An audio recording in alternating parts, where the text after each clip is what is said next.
Michael Kaiser. Ele é um personagem muito 8 ou 80. Ou você o ama ou você o odeia. Mas não tem como negar que ele é um dos personagens mais complexos e bem desenvolvidos de Blue Lock. E durante a minha experiência lendo o mangá, eu percebi que o Kaiser é muito mais do que nós sequer podemos perceber na sua apresentação.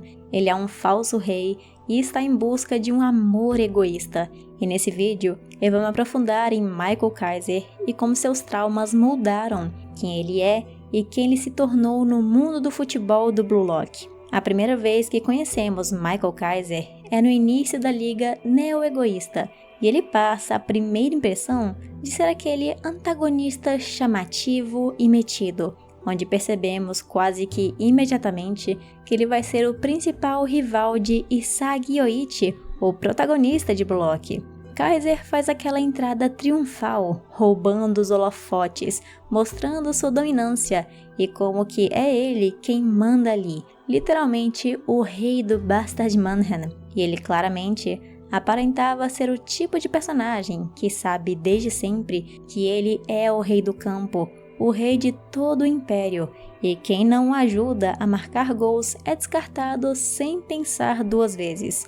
Mas a verdade é que a sua primeira aparição foi extravagante de propósito, não por causa do roteiro, mas sim por causa do próprio Kaiser, para que ele fosse capaz de proteger o seu trono invisível, proteger o seu império de qualquer ameaça que possa surgir do Blue Lock, que mais pra frente, essa ameaça iria se revelar ainda maior, o Isagi Yoichi.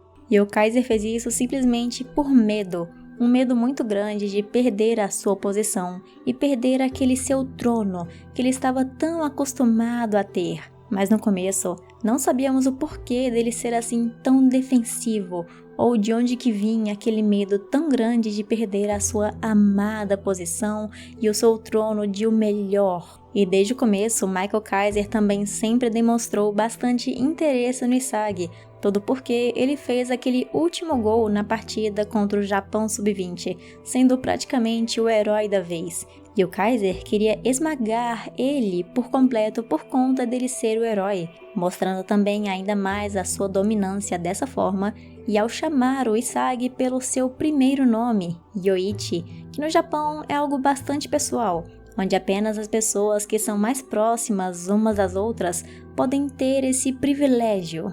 E o Kaiser, ao fazer isso, é como se ele mesmo estivesse falando na cara de Isagi que ele pode chamar ele pelo seu primeiro nome porque ele tem o direito de fazer isso, porque ele quer fazer isso e que ele é muito melhor, superior ao Isagi, deixando isso bastante claro desde o começo, não apenas para o Isagi, mas sim para todos do Blue Lock que não conheciam o sistema do Kaiser, que ele é o centro de todo o Bastard Mannheim. Mas antes de falar sobre como o Isagi impactou o Michael Kaiser e revelou ainda mais sobre esse seu medo, vamos entender mais sobre a origem do medo de Michael Kaiser, que nasceu em seu passado, mais especificamente em sua criação. O nome Michael Kaiser significa semelhante a Deus e imperador, respectivamente, que deixa entender que Michael Kaiser é a criança perfeita, nascida dos céus para ser especial, uma criança divina destinada a ser um imperador, e até mesmo a sua aparência dá a entender que ele vai ser esse tipo de rei, um jovem loiro dos olhos azuis, o padrão de beleza estereotipada alemã. E por coincidência, Michael Kaiser também nasceu no dia 25 de dezembro, outra simbologia que se conecta com seu primeiro nome, semelhante a Deus. Mas indo ao contrário de literalmente tudo que o seu nome possa sequer significar, ele desde jovem era abusado de seu pai, de uma forma bastante brutal e violenta. Ele tinha uma vida pobre e bem merda, onde sua mãe abandonou ele e seu pai. E para aquele velho, o Michael era apenas mais um lembrete de sua miséria e seus erros, principalmente um lembrete da mulher que o abandonou e tudo que ele perdeu em sua vida daquele momento em diante. O Kaiser também era usado da forma que fosse melhor para seu pai, roubar comida para ele, enquanto o Kaiser comia apenas o que restava das sobras, e enquanto no meio disso tudo, Kaiser também servia de saco de pancadas sempre que aquele homem estava irritado, Mas para o Michael Kaiser, isso tem um significado ainda maior. Porque não adiantava o quanto ele tentasse, o quanto ele se esforçasse. Seu pai nunca estava satisfeito. Mas ainda assim, é como se o Kaiser tivesse aquele pensamento que se ele fosse melhor, ele não iria irritar seu pai e assim não seria usado de saco de bancadas. Mas nada era o suficiente. Daí nasceu o medo de falha do Kaiser. Se ele falhasse, ele passava fome. Se ele errasse, era usado como saco de pancadas e espancado constantemente, fazendo o Kaiser pensar de uma forma inconsciente que ele precisa ser o melhor constantemente. Uma expectativa completamente irreal que ele aprendeu com o tratamento do seu pai, de que ele precisa obrigatoriamente ser bom o bastante para deixar seu pai satisfeito, assim talvez a sua vida um dia melhore, o que infelizmente não ia acontecer com aquele homem ao seu lado. E outra coisa que Michael aprendeu com seu pai é de que ele não vale nada. Michael Kaiser é um lixo que foi abandonado pela sua mãe, que não serve de nada, que é menos do que sujeira e um sub-humano. E uma dessas palavras que o pai do Michael Kaiser usa em alemão é Untermensch, que literalmente significa sub-humano. Mas o pior dessa palavra não é simplesmente o seu significado, e sim como essa palavra era usada antigamente. Essa palavra Untermensch era usada por nazistas para se referir a raças e indivíduos que eles consideravam inferiores. Ou seja, é assim que o pai de Michael Kaiser vê o seu próprio filho, uma raça, um indivíduo inferior, um sub-humano que nasceu dele e de sua mãe. E foi exatamente assim que o Kaiser começou a se auto-enxergar, porque não existia mais nada em sua vida, além da forma e a maneira que o seu pai o chamava e o tratava. E isso afeta muito mais lá pra frente no futebol, onde o próprio Kaiser se auto-refere como lixo imediatamente quando ele é qualquer coisa menos do que perfeito. Porque se ele não é perfeito, se ele não é o melhor, o rei, ele não passa de um sub-humano, um Untermensch, e ele não quer voltar a ser esse lixo de antes. E mais uma vez aquele seu medo ataca, de perder o seu trono, de voltar a ser um lixo, de voltar a ser aquele sub-humano que o seu pai tanto chamava. E vocês podem até se perguntar por que ele pensa assim dele mesmo. Simples, porque uma criança desde pequena é como se fosse uma esponja. Ela absorve conhecimento do mundo através das pessoas que estão perto dela. E, infelizmente, no caso do Kaiser, a única pessoa perto dele para mostrar como era o mundo ou como que ele era o seu pai, que o chamava e o tratava dessa maneira. E de volta no seu passado, no seu aniversário, Kaiser decidiu comprar a primeira coisa que ele realmente possuía em sua vida, mesmo que fosse um lixo inútil, assim como ele, comprando uma bola de futebol. E ele começou a enxergar aquela bola de futebol como ele mesmo. Aquela bola de futebol não reage, nunca chora ou fica irritada. E quando ele chuta aquela bola, ela acerta uma parede e volta direto para ele. E mesmo quando ele estava com raiva e espancava a bola, nada acontecia. Aquela bola de futebol estava sempre ao seu lado, sem reclamar, assim como, infelizmente, Kaiser era com seu pai. O Kaiser era aquela bola para seu pai. Não reclamava, não reagia, um ser inferior, um lixo inútil. E foi aqui quando Kaiser finalmente se sentiu acima de algo.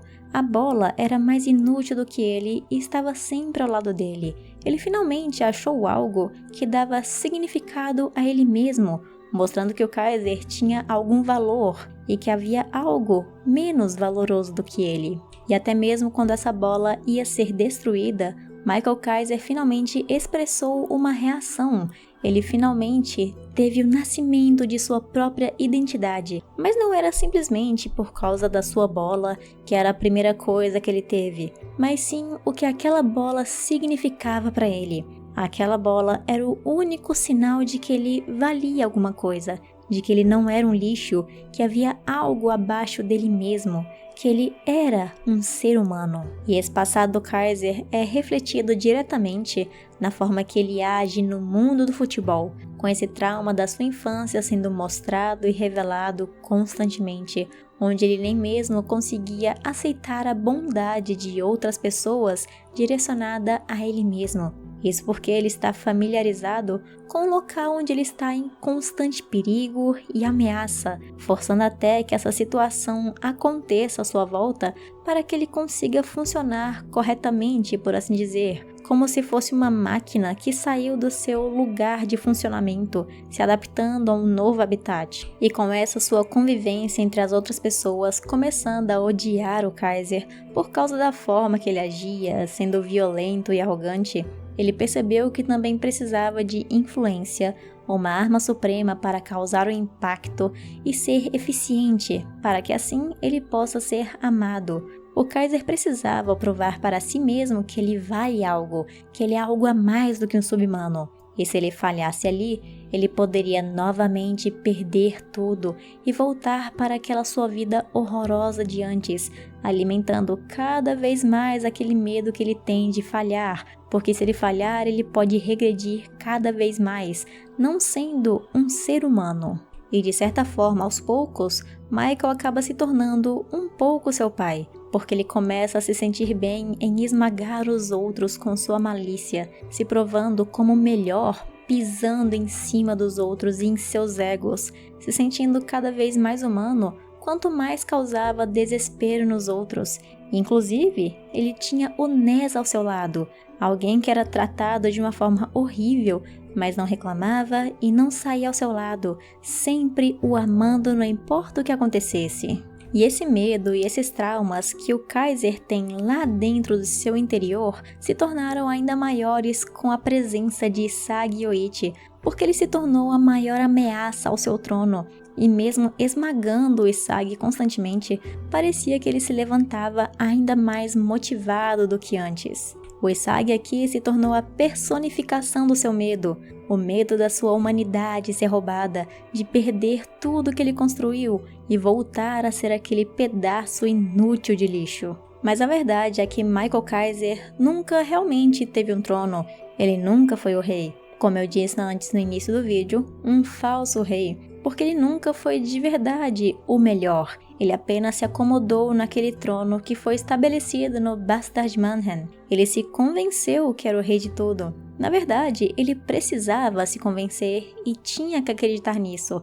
Ele precisava acreditar em si mesmo, de que ele era o melhor e de que ele era o rei. Caso contrário, ele não era simplesmente nada. E ele ficou tão acomodado com sua posição de rei que Noa teve que intervir para que ele pudesse finalmente despertar e usar ainda mais do seu poder e seu potencial que ele tinha, fazendo assim o Kaiser perceber que ele nunca foi o rei de verdade. Só se ele quiser mesmo, vai conseguir se tornar algo mais do que ele já é, se dedicando cada dia mais a se tornar o melhor do mundo, chegando até um ponto dessa ambição dele ser tão alta que ele fez um contrato com Isagi para poder vencer a última partida da Liga Neo-Egoísta, para apenas no final ele ser completamente devorado pelo Isagi Yoichi, que usou ele para obter a vitória e acreditou até o fim que o Ness conseguiria aquele último passe.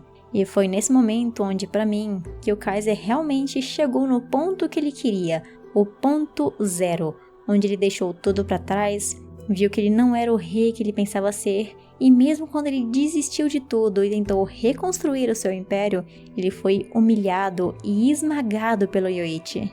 E o caso do amor egoísta que eu também falei antes é sobre o próprio Kaiser buscando validação constante pelos outros, para que ele consiga provar para ele mesmo e aos outros que ele vale algo. Por isso, o Kaiser está sempre em busca de ser o rei. Esse é o seu ego, o amor, mas de uma forma um pouco diferente. Ele não quer ter aquele amor que ele não recebeu do seu pai ou de sua mãe. Ele quer provar para o mundo que ele não é um subhumano. Ele quer ser reconhecido pelas pessoas. Um amor egoísta, o amor de um imperador que é venerado e amado pelos seus súditos. Michael Kaiser é um falso rei e possui um grande amor egoísta. Mas é exatamente isso que o torna meu personagem favorito de Blue Lock e também um personagem muito bem desenvolvido e construído. Eu fiquei muito feliz de fazer esse vídeo aqui no canal sobre ele e pretendo me aprofundar ainda mais nos outros personagens de Blue Lock. Então não esqueça de se inscrever no canal e deixar um like para vermos mais conteúdo desse mangá maravilhoso daqui por diante.